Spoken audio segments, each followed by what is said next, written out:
Hello everyone, my name is Ronak Singhal. I'm from Bits Pilani Hyderabad campus. I'm presenting to you a stock report of Axis Bank as part of my final assignment in the Equity Research Initiative program.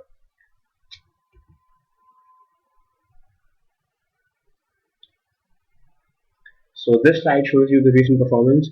As you can see, it's got pretty healthy numbers with total assets being almost about 3,35,000 crores.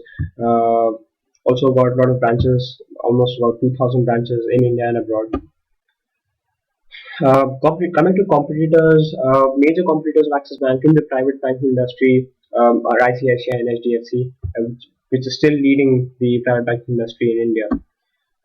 SWOT analysis, strengths. I think the biggest strength which Axis Bank has is that it is the largest private sector financier in India of rural agriculture, which is a big strength. Weakness, it is still under the UTI image. That is one weakness. Getting a good brand, still not got a very good brand image. Opportunities and threats are pretty much the same as it would be for any other bank in India. Photos by computer sources, rivalry within the industry is very high, and is still being led, and the banking industry is still being led by ICICI and HDFC. Bargaining power of suppliers is quite low because most of the interest rates are similar in almost all banks, and RBI sets most of the rules. So bargaining power of suppliers is quite low. Bargaining power of customers is quite high because there's so many alternatives in the banking industry and almost similar service. So bargaining power of customers becomes quite high. Threat of new entrants, again, barriers to entry are low and barriers to exit is and exiting the banking industry is very difficult. So threat of new entrants is again very high. Threat of substitutes is also pretty high because there are a lot of non-banking financial companies coming up offering similar services. So substitutes are quite high. Coming to the financial ratios, I will be comparing these ratios with ICICI, with that of ICICI's and HDFC's, because they are the ones which are, the major competitors, at least in the private banking industry. So I'll be comparing all these with ICICI and HDFC so that we get an idea how Axis Bank is doing. So return on assets is 1.5%, slightly lower than ICICI and HDFC. Return on assets is basically net income by total assets. It tells us the earnings generated from the invested capital.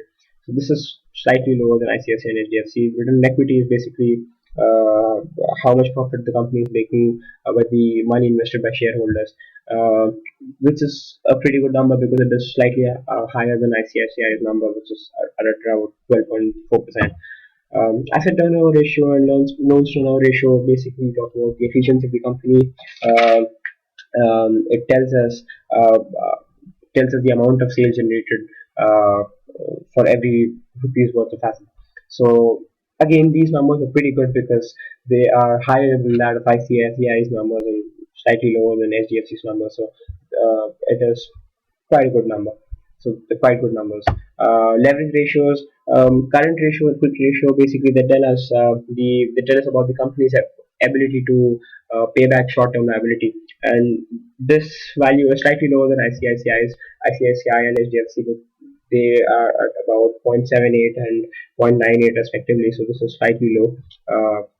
And dividend payout ratio again tells us about a very high dividend payout ratio tells us that the company has a very solid dividend payout policy, which is very good for the investors, and it has got a decent dividend payout ratio because ICICI lies at about 28.12 and HDFC is at 22.3. So this is slightly low, and in fact earnings retention ratio is exactly the complement of dividend payout ratio. It tells us how much the company retains and invests back into the company. This is slightly higher, which is quite obvious, and it is obviously higher than ICICI and HDFC's earnings retention ratio.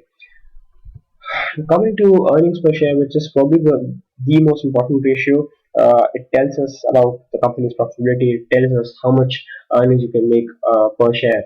And the best part about Axis Bank is that it's got a very high earnings per share ratio, 110.68, much higher than Axis Bank's 72.22 and HDFC's 20.27. So this ratio tells us that Axis Bank has got a very good earnings per share, so it tells us a lot about the company and tells a lot to the investors that Axis Bank is, the shares of Axis Bank is worth actually buying. Coming to the dividend discount model, uh, using the dividend discount model, the intrinsic value was found to be 1,272.3 rupees, and the market price was about 1,140 rupees. This shows that the stock of Axis Bank is currently undervalued, as it is currently being traded at a value below the intrinsic value. Hence, as the price is expected to go up, it is a buy. FCFF and FCFE value, I did calculate the FCFF and FCFE value, but the KE value was lower than the growth rate, which gave me a negative intrinsic value. So FCFF and FCFE is not applicable for this particular company. Uh, just to conclude, the fundamentals of Axis Bank are pretty strong. It is a very good company. It is coming up. It is still being, led by ICICI and HDFC, but it is coming up. Ratios are pretty strong. It is almost all the ratios are lying between ICICI and HDFCs. And but the best part is that earnings per share is very high and very much greater than that of HDFCs and ICICIs. So the ratios are strong, the fundamentals are strong, and according to the DDM model, the intrinsic value of the stock is much higher than the present value. So looking at all these things, I conclude by saying that a buy is recommended here because everything looks very good for the company, and it looks like the stock is going to go up. So yeah, I recommend a buy. Thank you.